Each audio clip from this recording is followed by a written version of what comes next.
Anna souffre d'une inflammation chronique des intestins, la maladie de Crohn. Il y a 2 ans, elle a fait partie des tout premiers essais cliniques pour l'évaluation du cannabis sur sa pathologie. Elle est depuis suivie par un généraliste.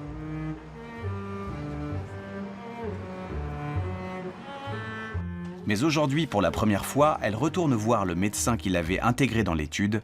Il s'agit de faire un dernier bilan sur son traitement. Je vous en prie, entrez. Bonjour. Alors, comment allez-vous? Très bien. Je vais vous montrer. J'ai justement apporté ces médicaments aujourd'hui. Celui-ci et celui-là. C'est toujours de l'huile? Oui. J'en prends 2 différentes. Celle-ci le matin et l'autre le soir. Ok, CBD 3% et ça, c'est celui du soir. Et comment vous vous sentez avec ça? Beaucoup mieux. Mes maux de ventre ont presque complètement cessé. Mais je fais aussi très attention à ce que je mange. Avant, j'avais le ventre très gonflé, même quand je ne mangeais rien. Et ça s'est arrêté. Nous avons mené une vraie étude clinique. À certains patients, nous avons donné du cannabis et à d'autres un placebo. Et nous avons regardé si le groupe avec cannabis se portait mieux que ceux qui recevaient le placebo.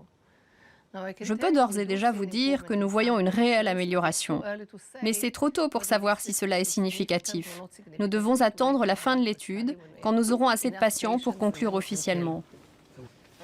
Des dizaines d'autres essais cliniques rigoureux sont actuellement en cours en Israël sur le Parkinson, l'autisme, la polyarthrite. Mais comme pour la maladie de Crohn, aucun n'est encore terminé.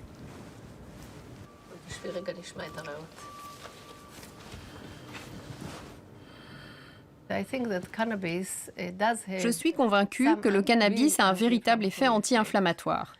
Mais nous devons encore apprendre à l'utiliser. Il nous manque beaucoup d'informations. Nous ne savons pas à qui le prescrire. Nous ne savons pas vraiment à quelle dose, ni de quelle façon le donner. S'il faut le fumer, l'inhaler, l'administrer par voie orale ou par injection, nous ne savons pas. Nous ne savons même pas si certains cannabinoïdes sont meilleurs que d'autres, s'il vaut mieux utiliser la plante complète ou au contraire isoler les quelques composés qui s'avéreraient efficaces et n'utiliser que ceux-ci.